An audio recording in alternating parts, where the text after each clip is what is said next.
Sa pagdanak ng dugo ng mga bayaning ibinuwis ang sarili para sa nakararami umusbong na tila isang puno, ang tronong nililok na revolusyonaryong pag-udyok ng libo-libong mga kamay, isipan pusong ibinigay ang kalayaang pumili na uupo rito. Napakarami ng sumubok na manahan sa kasaganahang hatid ng kapangyarihan, ngunit walang nanatili at ang pagbabago ang tuluyang namayani. Sino nga ba ang dapat umupo sa tronong ginto? Isang magiting na tagapagtanggol ba, tagapagtaguyod ng batas, suot ang kaniyang uniforme habang tangan ng kaniyang armas na itinututok sa kanyang kalabang hinirang na taksil sariling bayan. Ngunit bakit ang bala? Butas sa ulo ng walang malisya, pot ba ang sagot upang maplansya ang gusot? Hindi gamot ang alingaw ng bala habang sila ay sumisigaw ng tama na, sapagkat hindi baril ang aayos sa problemang plumang dapat tumuldok. Hindi pulis ang kailangan, kung hindi isang taong kasing tayog ng bundok.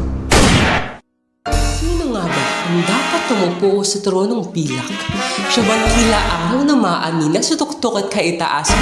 Sapagkat naliligo sa ilaw ng kodak at sa ingay ng usapan, hinahanga ng karamihan sapagkat siya ay may angking kagandahan.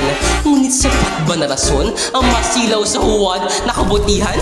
Apagbalat kayo pagkat pulso'y pinatitibok ng pagkahayok at kasakiman, tila ang mga tagasunod niya'y dusaw ang utak at mata, bulag na hunguhang, mapapagod din ang kanilang leeg sa pilit na pagtingala dahil hindi artista ang kailangan, kung hindi isang taong deboto ng himala.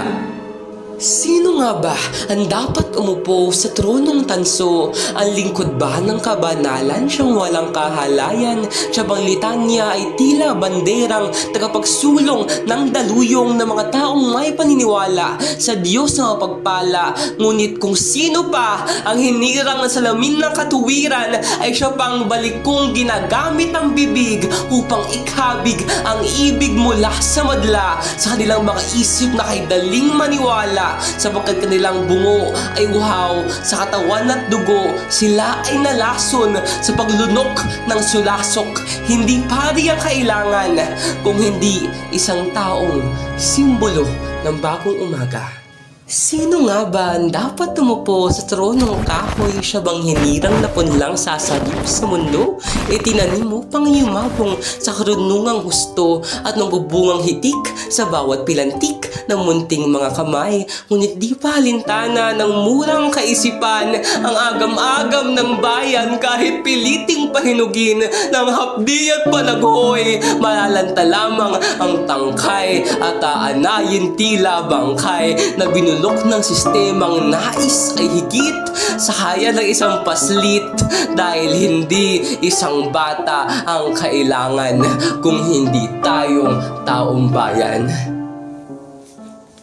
Mas magiting pa sa bala ang ating pakikibaka upang maabot ang matayog nating mga pangarap. Tayo'y pinagbuklod sapagkat tayo ang makagagawa ng himala, ang gamot sa kamandag ng tuluyang paghihirap. Hindi langit ang kailangan nating marating, kung ang paraiso ay para lamang sa oligarko at elitista, sapagkat ang diablo ay walang sungay sa may buhok. Sila ang nakaupot na sa tuktok ng tatsulok.